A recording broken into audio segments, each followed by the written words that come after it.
Tutulusnya Yeku Ciona Long Tulusnya dia Yulo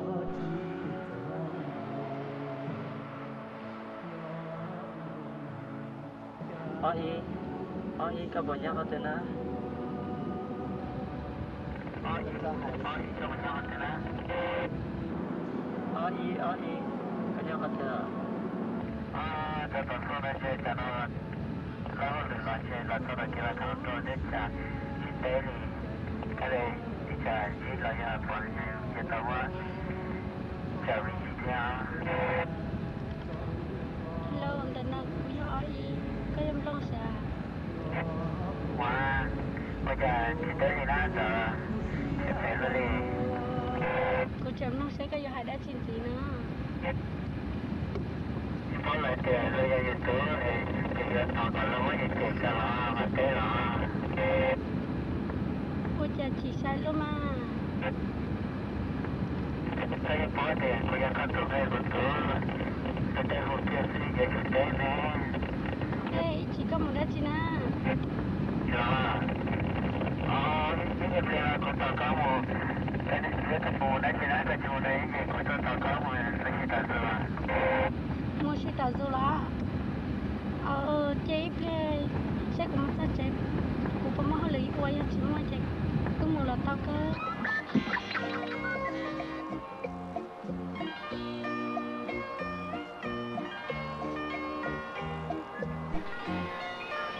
我家中上个大这个这个个么嘞？ Này bà lên đó, chứ chỉ là này lúc nãy giờ cũng lúc nãy sơ, cũng chỉ 这 kêu 这 này, 个哪也去办嘞？这这个也去办嘞？ lúc này này sơ chỉ ba cũng là cũng chỉ kêu, chứ cũng tôi không được. 那个人都搞多少多？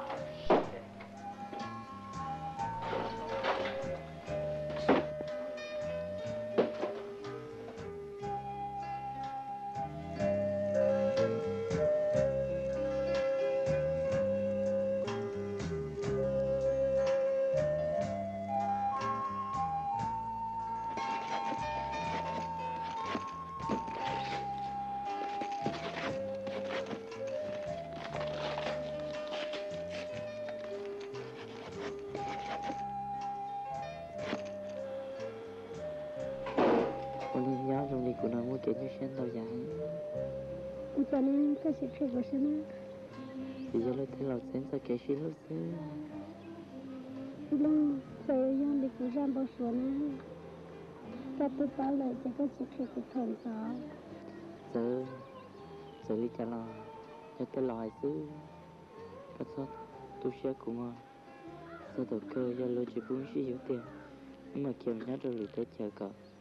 Sao mình bỏ kim ăn giải. Luôn ủa lịch trả lời nó cả.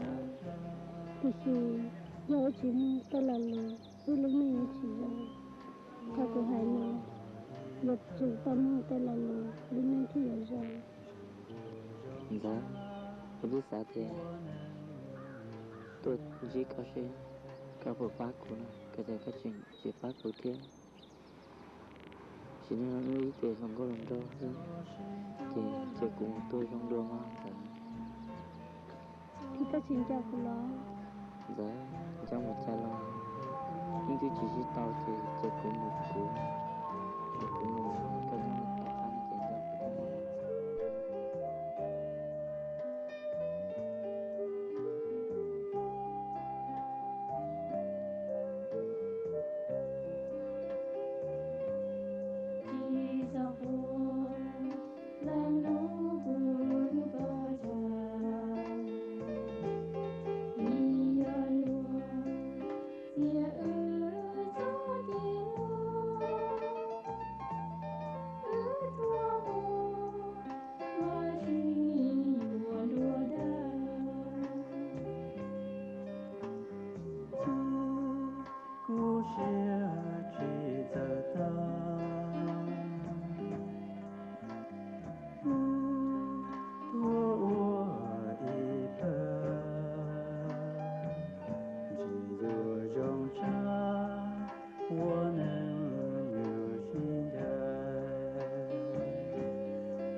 Go